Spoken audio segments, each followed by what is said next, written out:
Vamos con más información. El presidente de México, Enrique Peña Nieto, participó este martes en la 71 Asamblea General de la Organización de las Naciones Unidas, que se celebró en Nueva York, allá en Estados Unidos.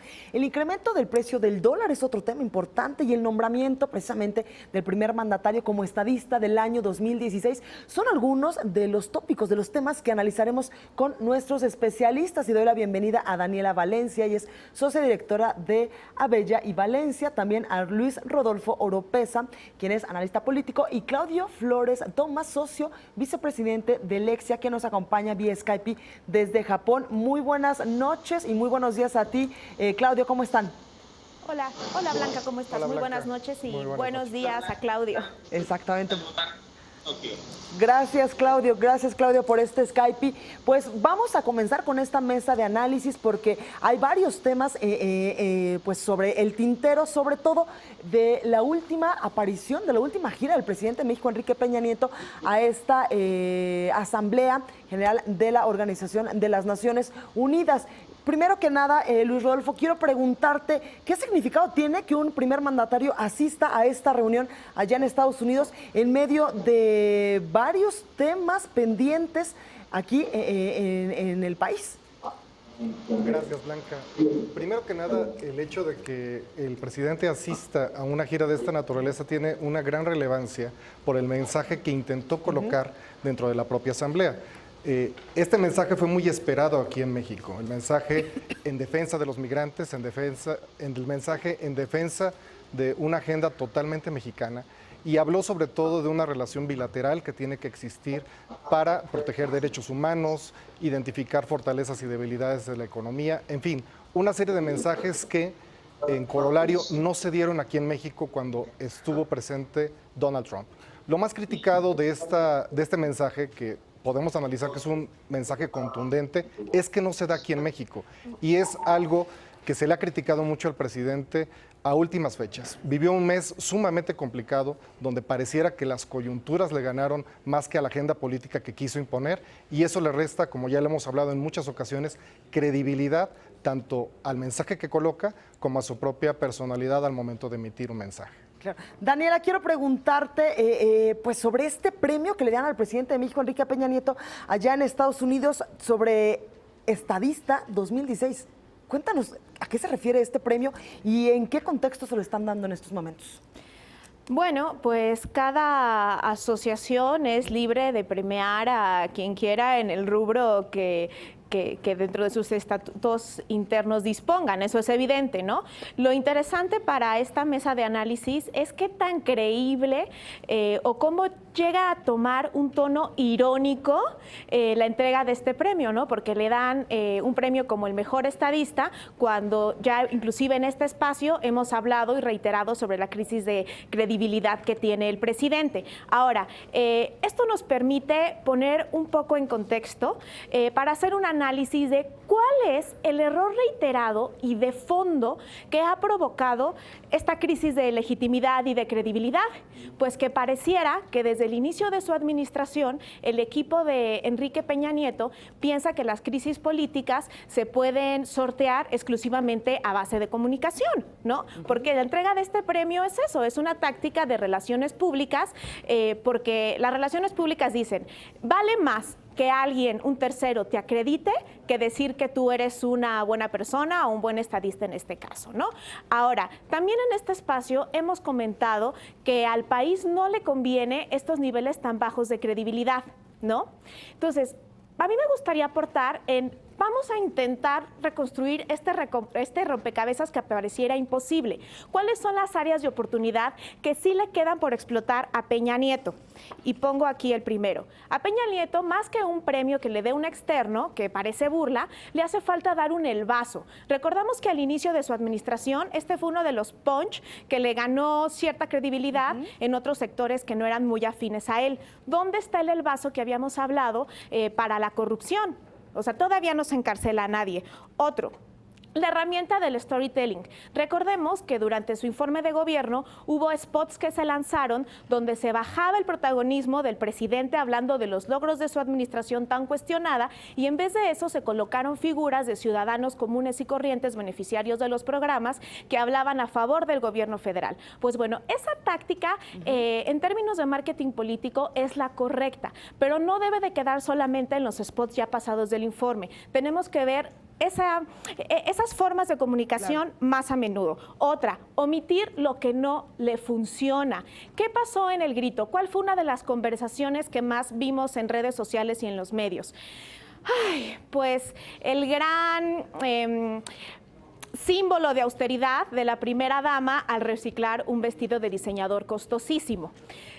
Lo que desde mi perspectiva debe de hacer el presidente es omitir la imagen de la primera dama que está tan desgastada exclusivamente a los actos protocolarios y forzosos, ¿no? Y refrescar su gabinete. Esa es otra de las áreas de oportunidad que Peña Nieto sigue teniendo pendiente. Los cambios que hizo hace unos días no son suficientes, que tiene que traer oxígeno a alguien de la sociedad civil que le imprima legitimidad a su gobierno y credibilidad. Más allá, eso tendría mejor efecto que el premio que ha recibido en Nueva York. Perfecto. Claudio, preguntarte hasta Japón, pues este premio que se le da al presidente Enrique Peña Nieto se da exactamente a 3 semanas de la visita del candidato republicano Donald Trump al país y este premio es pues un galardón a un jefe de Estado que trabaja en el mejoramiento, dice, de las relaciones internacionales. ¿Qué lectura podemos darle a esto? Lo de Donald Trump de las 3 semanas que acaba de venir a México. Hola Blanca, aquí con un poco de temas de comunicación, pero básicamente el tema es el contexto nacional en Estados Unidos no es el mejor para el presidente. Usualmente la participación en la ONU es el pináculo en la carrera del gobierno de un presidente federal, de un presidente mexicano. El problema es el contexto en el que se da esta participación, donde, pues para muchos mexicanos, esto lo hemos estudiado, que un presidente viaje fuera del país es turismo, inexorablemente.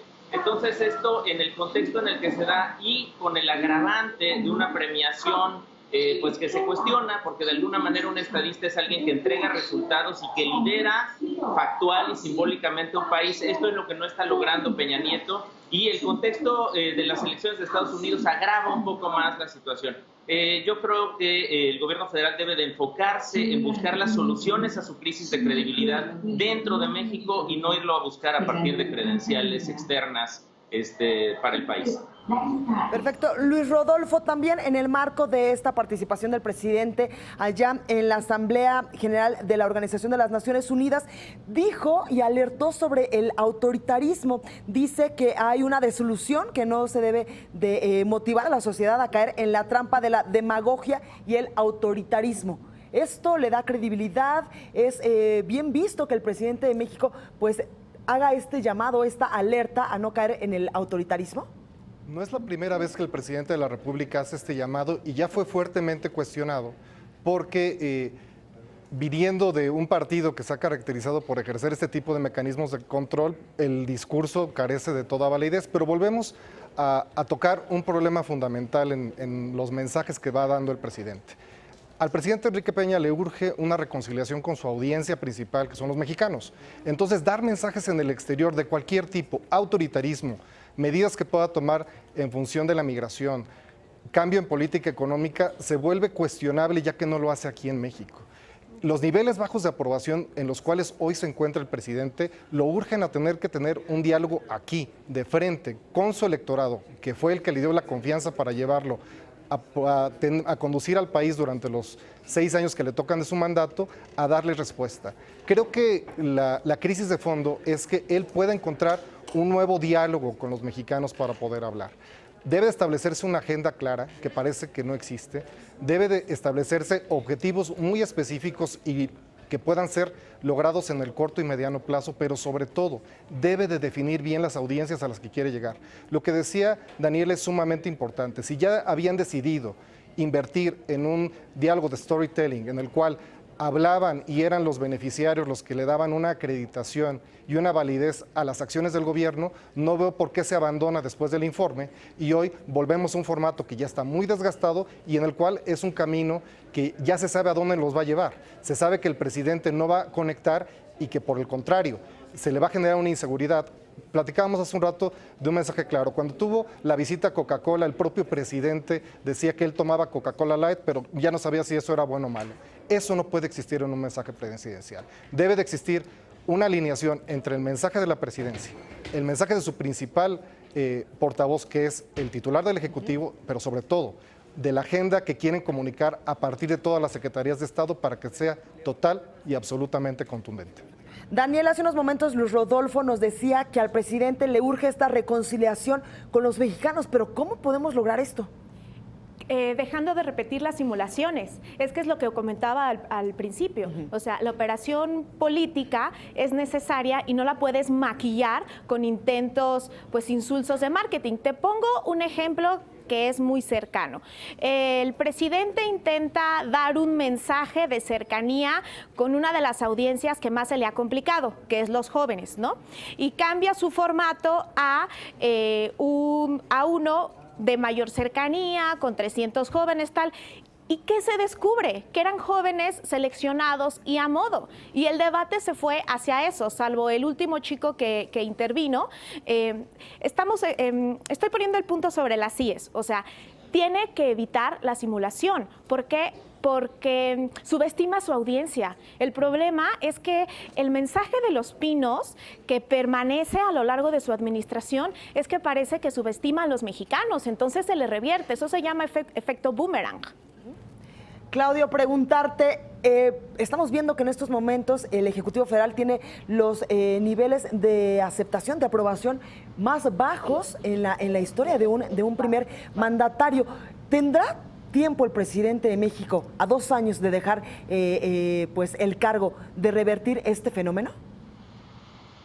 El presidente a 2 años de dejarlo revertir este fenómeno. Blanca, la única manera que desde mi punto de vista este presidente puede hacer algo respecto a la situación que está enfrentando en términos de niveles de aprobación es concentrarse en 2 cosas, que son las 2 alternativas que le quedan. Uno, demostrar trabajo, es decir, enfocar toda su comunicación en verlo trabajando, verlo haciendo cosas en México. Y segundo, con los segmentos más desfavorecidos. Tiene que meterse todo el track de comunicación de Presidencia de la República hacia temas vinculados estrictamente con segmentos desfavorecidos, y esto quizá le ayude a sobrepasar estos 2 años que restan, que muchos analistas pensamos que pues nunca habíamos enfrentado a un presidente que, agarrara el último término de su gestión en una situación pues tan baja en términos de aprobación. El presidente tiene que mostrar que está trabajando y que está trabajando por los más desfavorecidos en nuestro país. Luis Rodolfo, por último, preguntarte, ¿el Mexican Moment lo veremos en algún momento de este sexenio nuevamente? Creo que volvemos a lo mismo. Fue un esfuerzo de tratar de generar credibilidad desde fuera hacia adentro. Cualquier esfuerzo de comunicación que se quiera dar de hoy en adelante debe ser de adentro hacia afuera, ausente de cualquier toque partidista y profundamente concentrado en dar resultados. Coincido totalmente en que esta fórmula puede dar un mejor enfoque a la comunicación del presidente, pero sobre todo, ya se ha mencionado mucho en esta mesa, a nadie le conviene que exista un mensaje débil del presidente, a nadie le conviene que exista una crisis que va más allá de la de comunicación, que sea una crisis de capacidad, que pueda meter al país en una dinámica que no debe de prevalecer, menos de frente a un año 2017 que se ve económicamente complicado y sobre todo, menos frente a un 2018 que será un año de sucesión sumamente difícil, en el cual la presidencia debe llegar fuerte, consolidada y haciendo lo que debe de hacer, trabajar. Claro, Daniela, ¿qué opinión tienes tú sobre esto? Pues que coincido totalmente con Luis Rodolfo, ya lo hemos repetido en varias ocasiones. Al país, a los mexicanos, a la sociedad, nos urge volver a creer en nuestras instituciones. Pero ¿sabes cuál es el punto, Blanca? Que nosotros como consultores lo tenemos muy apropiado. Por más que los consultores de Los Pinos, de Peña Nieto, vean esta obviedad, si no hay voluntad política, si el presidente y su equipo siguen sintiendo que más bien ellos son incomprendidos, es una batalla perdida. O sea, esperemos que no sea así, pero es el mensaje que dan. Lo que no percibo yo de esta administración es voluntad política para la autocrítica. Lo que vemos son decálogos que suenan muy bonitos, lo que vemos son simulaciones como lo del informe, lo que vemos son estos intentos de taparle el ojo al macho como lo fue el ya histórico Virgilio en la Secretaría de Función Pública, pero mencionemos un caso donde se vea coherencia entre la acción política y la comunicación política. Lo que hace falta es voluntad política por parte de esta administración. Ojalá llegue pronto. Claro. Claudio, ¿tú qué opinión tienes sobre este tema de si en algún momento de lo que resta de este sexenio podremos volver a sentir el momento mexicano? A volver a sentir el momento mexicano de lo Bueno, yo creo que en este sexenio el momento mexicano se acabó y ya no va a regresar. Nosotros que hemos evaluado mucho el tema de momento social y de ánimo social, tiene que venir con un presidente que tenga legitimidad, que tenga sentido de liderazgo, que los mexicanos de alguna manera creamos en él en términos de alguien que está conduciendo el país en el sentido correcto. Eso se demuestra generando esta imagen de riendas del país, es alguien que tiene el control de las riendas del país, algo que este presidente pues no ha logrado últimamente. Y segundo, que nos lleva a un lugar donde queremos ir, es decir, tenemos un destino, tenemos un punto de llegada como país, que también parece que tenemos perdido eso, Blanca, parece que no sabemos muy bien pues hacia dónde va nuestro México. Perfecto. Claudio Flores, Daniela Valencia y Luis Rodolfo Oropeza, gracias por estar esta noche con nosotros. Muchísimas gracias a ti, Blanca. Gracias a ti, Blanca. Gracias y muy buenas noches y buenos días allá a Claudio Flores hasta Japón.